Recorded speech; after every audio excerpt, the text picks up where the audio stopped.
He adjusted his goggles and glided away. Mademoiselle Lariviere, in her turn, got into her gig and was borne off through the speckled vista of the forest ride. Lucette ran up to Van and, almost kneeling, cozily embraced her big cousin around the hips and clung to him for a moment. "Come along," said Van, lifting her. "Don't forget your jersey. You can't go naked." Arder strolled up. "My hero," she said, hardly looking at him, with that inscrutable air she had that let one guess whether she expressed sarcasm or ecstasy, or a parody of one or the other. Lucette, swinging her mushroom basket, chanted. He screwed off a nipple. He left him a cripple. "Lucivine, stop that," shouted Arder at the imp. And Van, with a show of great indignation, shook the little wrist he held, while twinkling drolly at Arder on his other side. Thus, a carefree-looking young trio, they moved toward the waiting Victoria. Slapping his thighs in dismay, the coachman stood berating a tousled footboy who had appeared from under a bush. He had concealed himself there to enjoy in peace a tattered copy of Tattersalia, with pictures of tremendous, fabulously elongated racehorses, and had been left behind by the charabanc, which had carried away the dirty dishes and the drowsy servants.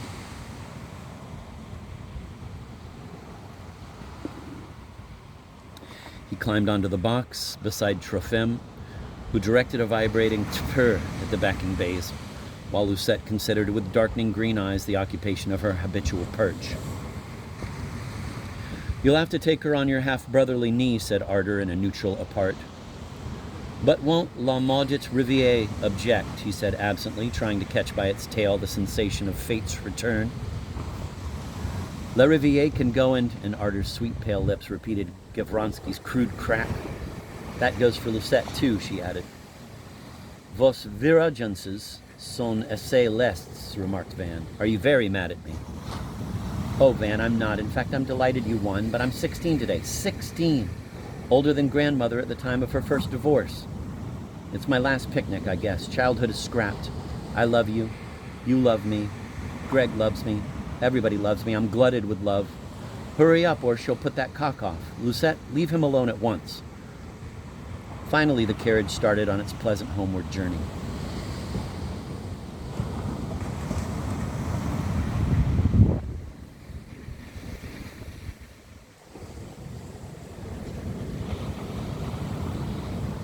"Ouch," grunted Van as he received the rounded load, explaining wryly that he had hit his right patella against a rock. "Of course, if one goes in for horseplay," murmured Arder, and opened at its emerald ribbon the small brown gold-tooled book, a great success with the passing sunflecks, that she had been already reading during the ride to the picnic.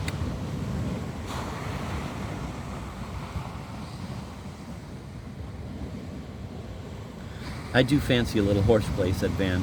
"It has left me with quite a tingle, for more reasons than one." "I saw you horseplaying," said Lucette, turning her head. "Shh," uttered Van. "I mean you and him. We are not interested in your impressions, girl, and don't look back all the time. You know you get carriage sick when the road... Coincidence. Jean qui tâchait de lui tourner la tête," surfaced Arder briefly. "When the road runs out of you, as your sister once said, when she was your age." "True," mused Lucette tunefully. She had been prevailed upon to clothe her honey-brown body. Her white jersey had filched a lot from its recent background: pine needles, a bit of moss, a cake crumb, a baby caterpillar. Her remarkably well-filled green shorts were stained with burnberry purple. Her ember-bright hair flew into his face and smelt of a past summer. Family smell, yes, coincidence. A set of coincidences slightly displaced, the artistry of asymmetry. She sat in his lap, heavily, dreamily, full of foie gras and peach punch, with the backs of her brown, iridescent bare arms almost touching his face. Touching it when he glanced down, right and left, to check if the mushrooms had been taken. They had. The little footboy was reading and picking his nose, judging by the movements of his elbow. Lucette's compact bottom and cool thighs seemed to sink deeper and deeper in the quicksand of the dreamlike, dream-rephrased, legend-distorted past. Arder, sitting next to him, turning her smaller pages quicker than the boy on the box, was, of course, enchanting, obsessive, eternal, and lovelier, more somberly ardent than 4 summers ago, but it was that other picnic which he now relived, and it was Arder's soft haunches which he now held as if she were present in duplicate in two different color prints.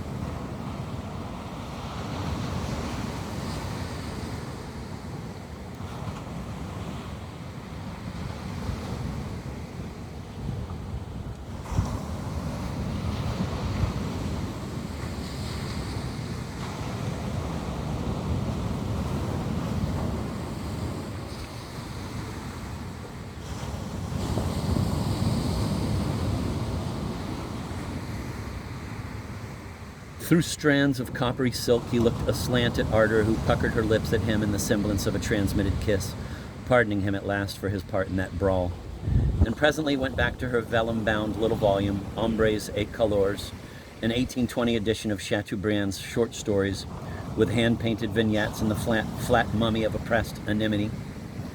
The gouts and glooms of the woodland passed across her book, her face in Lusette's right arm, on which he could not help kissing a mosquito bite in pure tribute to the duplication. Poor Lucette stole a languorous look at him and looked away again, at the red neck of the coachman, of that other coachman who for several months had haunted her dreams.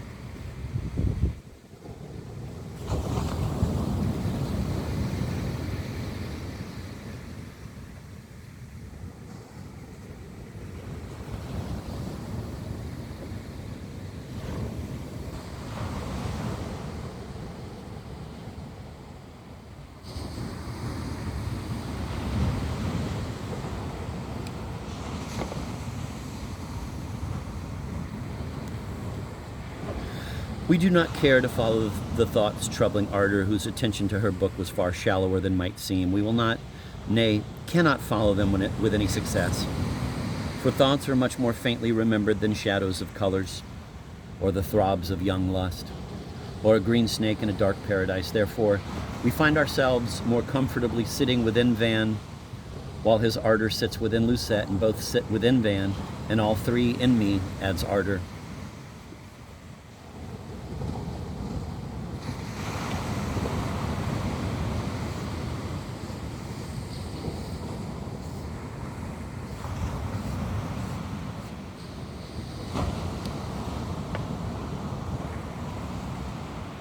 I'm going to read that again. We do not care to follow the thoughts troubling Arder, whose attention to her book was far shallower than might seem. We will not, nay, cannot follow them with any success, for thoughts are much more faintly remembered than shadows or colors, or the throbs of young lust, or a green snake in a dark paradise. Therefore, we find ourselves more comfortably sitting within Van, while his Arder sits within Lucette, and both sit within Van, and all three in me, adds Arder.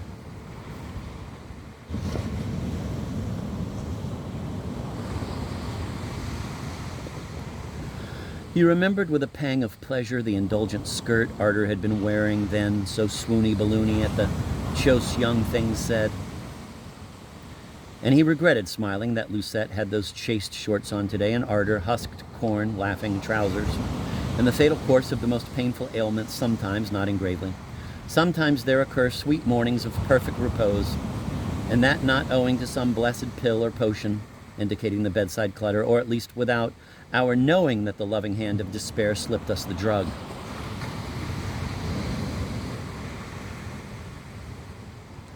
Van closed his eyes and ordered better to concentrate on the golden flood of swelling joy. Many years later he recollected with wonder how could one have endured such rapture, that moment of total happiness, the complete eclipse of the piercing and praying ache, the logic of intoxication, the circular argument to the effect that the most eccentric girl cannot help being faithful if she loves one as one loves her. He watched Arder's bracelet flash in rhythm with the swaying of the Victoria, and her full lips, parted slightly in profile, show in the sun the red pollen of a remnant of salve, drying in the transversal thumbnail lines of their texture. He opened his eyes. The bracelet was indeed flashing, but her lips had lost all trace of rouge, and the certainty that in another moment he would touch their hot pale pulp threatened to touch off a private crisis under the solemn load of another child. But the little proxy's neck, glistening with sweat, was pathetic, her trustful immobility sobering, and after all, no furtive friction could compete with what awaited him in Arder's bower.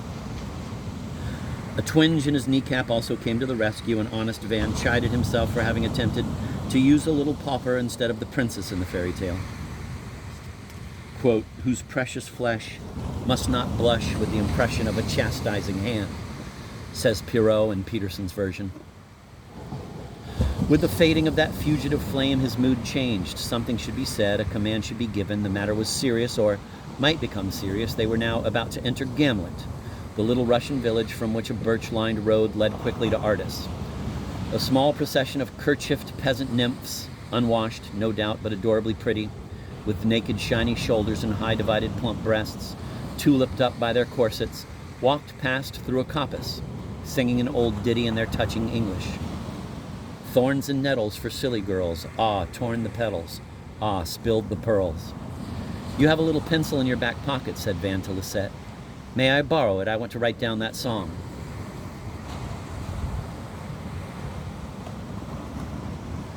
If you don't tickle me there, said the child. Van reached for Arter's book and wrote on the flyleaf as she watched him with odd, wary eyes. I don't wish to see him again. It's serious. Tell M not to receive him or I leave. No answer required. She read it and slowly, silently erased the lines with the top of the pencil, which she passed back to Van, who replaced it where it had been. You're awful fidgety, Lucette observed without turning. Next time, she added, I won't have him dislodge me. They now swept up to the porch, and Trofim had to cuff the tiny blue-coated reader in order to have him lay his book aside and jump down to hand Arter out of the carriage.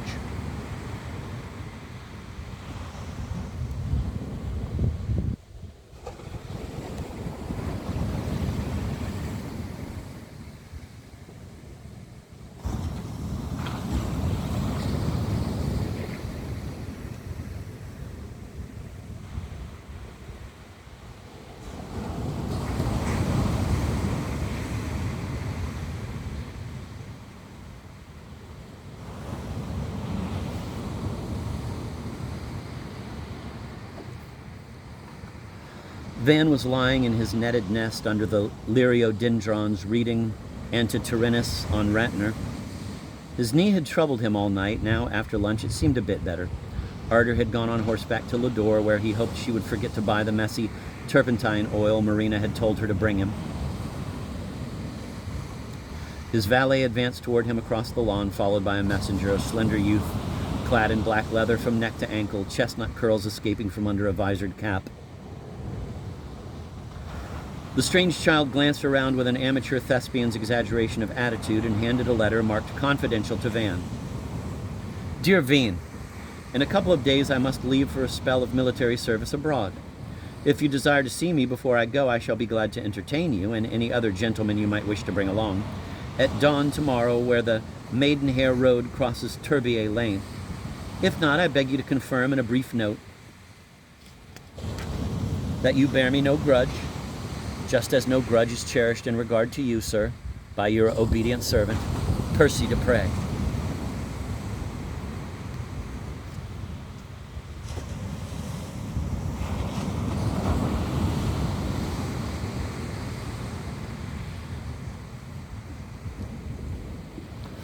No, Van did not desire to see the Count. He said so to the pretty messenger, who stood with one hand on the hip and one knee turned out like an extra, waiting for the signal to join the Gambadiers and the country dance after Calabro's aria. Un moment, added Van. I would be interested to know. This could be decided in a jiffy behind that tree. What are you, stable boy or kennel girl? The messenger did not reply and was led away by the chuckling Bout. A little squeal suggestive of an improper pinch came from behind the laurels screening their exit. It was hard to decide whether that clumsy and pretentious missive had been dictated by the fear that one sailing off to fight for one's country might be construed as running away from more private engagements, or whether its conciliatory gist had been demanded from Percy by somebody. Perhaps a woman, for instance his mother, born Praskovia Lanskoy. Anyway, Van's honor remained unaffected. He limped to the nearest garbage can and, having burnt the letter with its crested blue envelope, dismissed the incident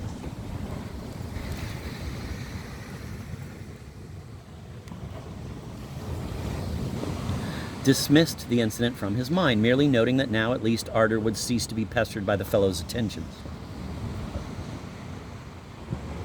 She returned late in the afternoon without the embrocation, thank goodness. He was still lolling in his low-slung hammock, looking rather forlorn and sulky, but having glanced round, With more natural grace than the brown-locked messenger had achieved, she raised her veil, kneeled down by him, and soothed him.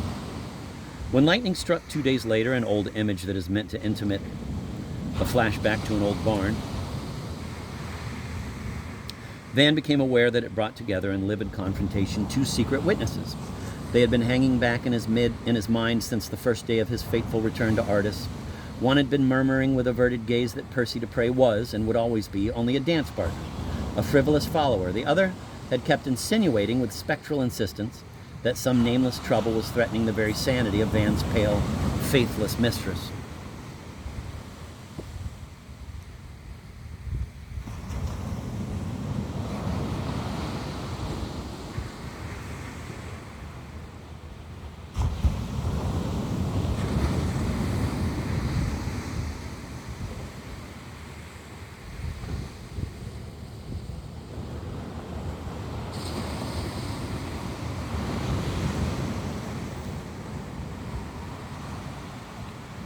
On the morning of the day preceding the most miserable one in his life, he found he could bend his leg without wincing, but he made the mistake of joining Arder and Lucette in an impromptu lunch on a long-neglected croquet lawn and walked home with difficulty. A swim in the pool and a soak in the sun helped, however, and the pain had practically gone when, in the mellow heat of the long afternoon, Arder returned from one of her long brambles, as she called her botanical rambles.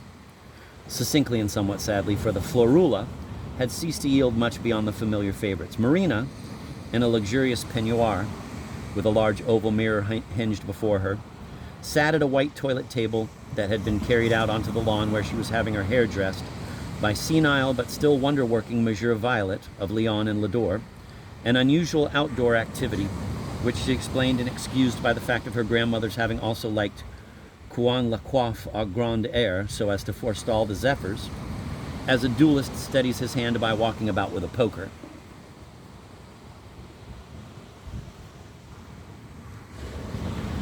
"That's our best performer," she said, indicating Van to Violet, who mistook him for Pedro and bowed with un air entendu. Van had been looking forward to a little walk of convalescence with Arder before dressing for dinner, but she said, as she drooped on a garden chair, that she was exhausted and filthy and had to wash her face and feet and prepare for the ordeal of helping her mother entertain the movie people who were expected later in the evening.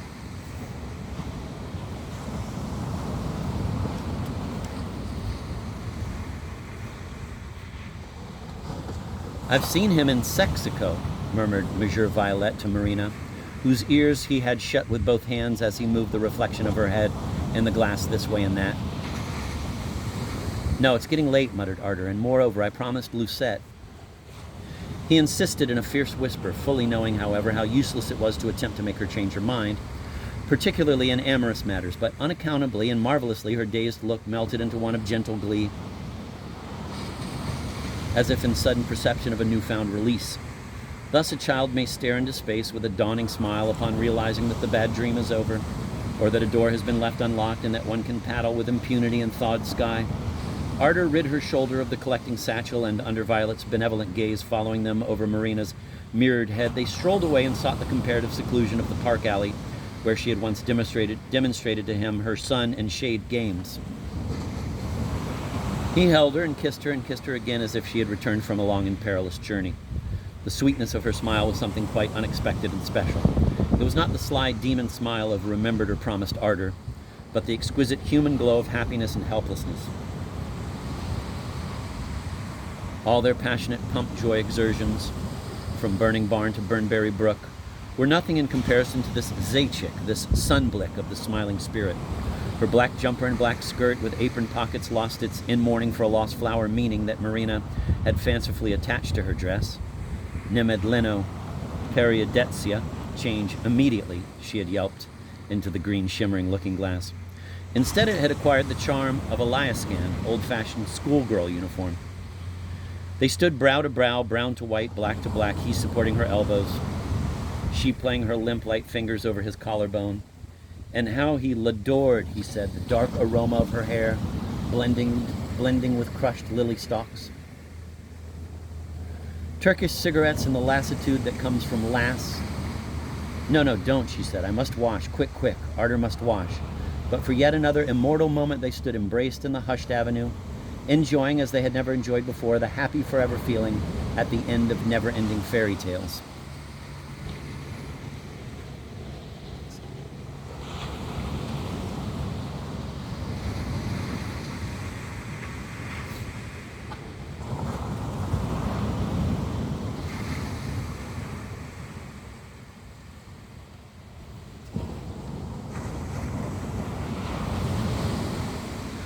That's a beautiful passage, Van. I shall cry all night. Late interpolation.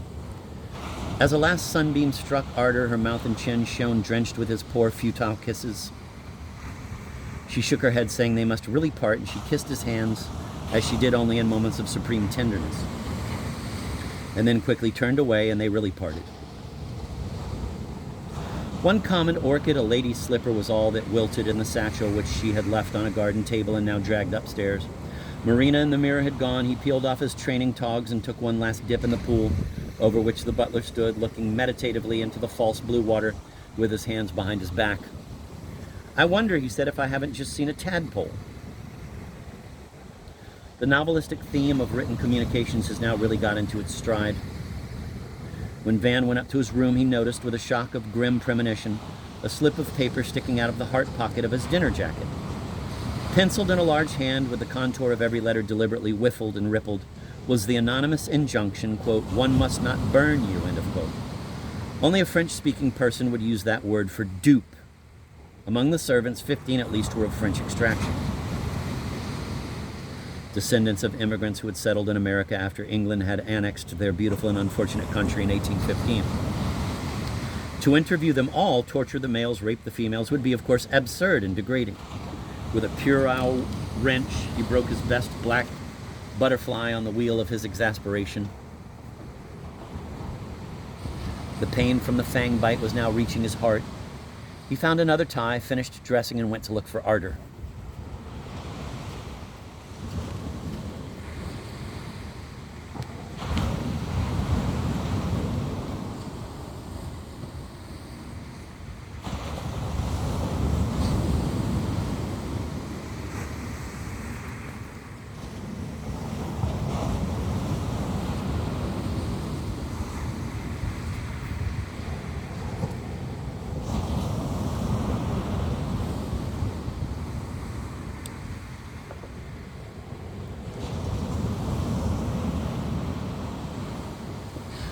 He found both girls and their governess in one of the nursery parlors, a delightful sitting room with a balcony on which Mademoiselle Lariviere was sitting at a charmingly ornamented Pembroke table and reading with mixed feelings and furious annotations the third shooting script of Les Enfants Maudits.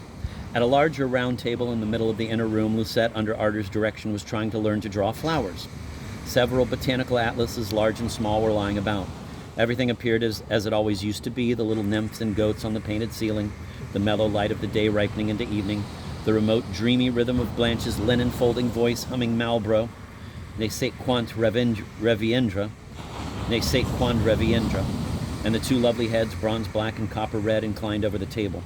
Van realized that he must simmer down before consulting Ardor, or indeed before telling her he wished to consult her. She looked gay and elegant. Oh, shit. She was wearing his diamonds for the first time. She had put on a new evening dress with jet gleams, and also for the first time, transparent silk stockings.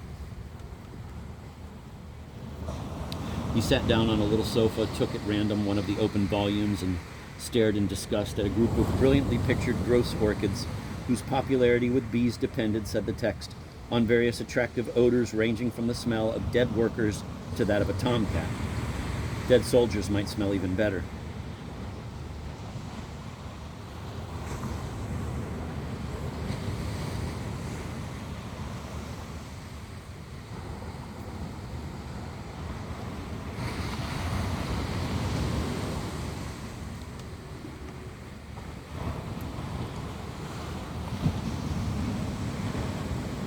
In the meantime, obstinate Lucette kept insisting that the easiest way to draw a flower was to place a sheet of transparent paper over the picture, in the present case, a red-bearded pogonia with indecent details of structure, a plant peculiar to the Ladoga bogs, and trace the outline of the thing in colored inks. Patient Ardor wanted her copy not mechanically, but from eye to hand and from hand to eye, and to use for a model a live specimen of another orchid that had a brown wrinkled pouch and purple sepals. But after a while she gave in cheerfully and set aside the crystal vassalette, holding the lady's slipper she had picked. Casually, lightly, she went on to explain how the organs of orchids work, but all Lucette wanted to know, after her whimsical fashion, was, could a boy bee impregnate a girl flower through something? Through his gaiters or woolies or whatever he wore. You know, said Arter in a comic nasal voice, turning to Van, you know, that child has the dirtiest mind imaginable, and now she's going to be mad at me for saying this and sob on the Lariviere bosom and complain she has been pollinated by sitting on your knee. But I can't speak to Belle about dirty things, said Lucette quite gently and reasonably. What's the matter with you, Van? Inquired a sharp-eyed Arter. Why do you ask? Inquired Van in his turn. Your ears wiggle and you clear your throat. Are you through with those horrible flowers? Yes, I'm now going to wash my hands. We'll meet downstairs. Your tie is all crooked. All right, said Van. Mon page, mon beau page. Mironton, Mirontaine. Mon page, mon beau page. Downstairs, Jones was already taking down the dinner gong from its hook in the hall. Well, what's the matter? She asked when they met a minute later on the drawing room terrace. Oh, they're coming back.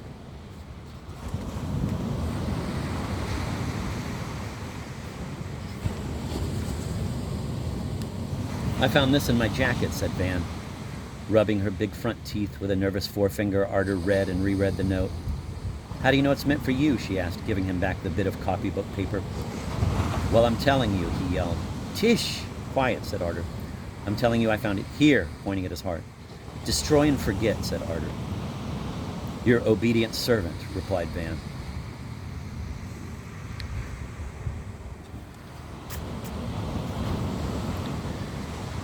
Pedro had not yet returned from California. Hay fever and dark glasses did not improve G.A. Vronsky's appearance. Adorno, the star of Hate, brought his new wife, who turned out to have been one of the old and most beloved wives of another guest, a considerably more important comedian who, after supper, bribed Butelin to simulate the arrival of a message necessitating his immediate departure. Grigory Akimovich went with him, having come with him in the same rented limousine, leaving Marina, Arter, Adorno, and his ironically sniffing Marianne at a card table. They played biryuch, a variety of whist, till a Lador taxi could be obtained, which was well after 1 a.m.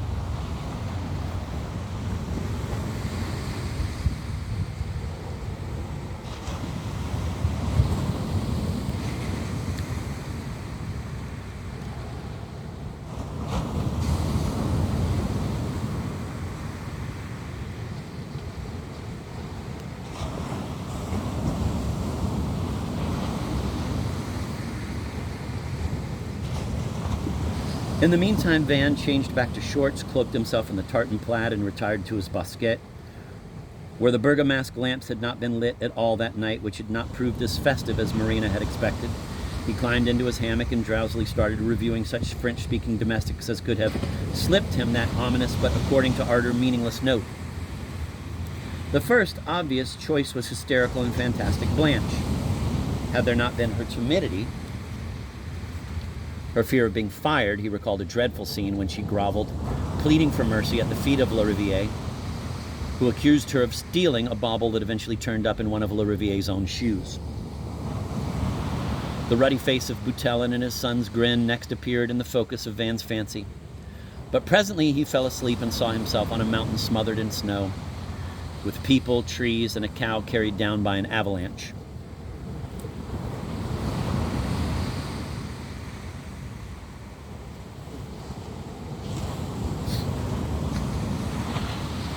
Something roused him from that state of evil torpor. At first he thought it was the chill of the dying night, then recognized the slight creak that had been a scream in his confused nightmare, and raising his head saw a dim light in between the shrubs where the door of the tool room was being pushed ajar from the inside. Arter had never once come there without their prudently planning every step of their infrequent nocturnal trysts. He scrambled out of his hammock and padded towards the lighted doorway.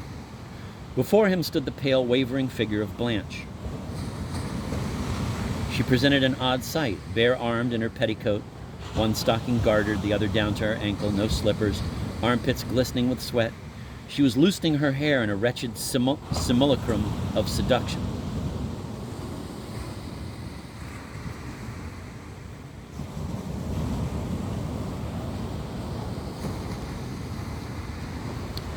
C'est ma dernière nuit à château, she said softly, and rephrased it in her quaint English, elegiac and stilted, as spoken only in obsolete novels. "'Tis my last night with thee." "Your last night? With me? What do you mean?" He considered her with the eerie uneasiness one feels when listening to the utterances of delirium or intoxication. But despite her demented look, Blanche was perfectly lucid. She had made up her mind a couple of days ago to leave Artis Hall. She had just slipped her demission, with a footnote on the young lady's conduct, under the door of Madame. She would go in a few hours. She loved him. He was her folly and fever. She wished to spend a few secret moments with him.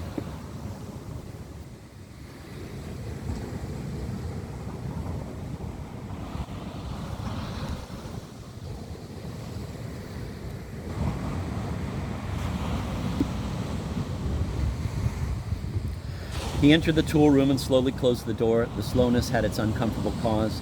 She had placed her lantern on the rung of a ladder and was already gathering up and lifting her skimpy skirt. Compassion, courtesy, and some assistance on her part might have helped him to work up the urge which she took for granted and whose total absence he carefully concealed under his tartan cloak. But quite aside from the fear of infection, Bout had hinted at some of the poor girl's troubles, a graver matter engrossed him. He diverted her bold hand and sat down on the bench beside her. Was it she who had placed that note in his jacket? It was. She had been unable to face departure if he was to remain fooled, deceived, betrayed. She added in naive brackets that she had been sure he always desired her. They could talk afterwards. Je suis à toi. C'est bientôt l'aube. Your dream has come true. Parlez pour vous, answered Van. I am in no mood for love-making, and I will strangle you, I assure you, if you do not tell me the whole story in every detail at once.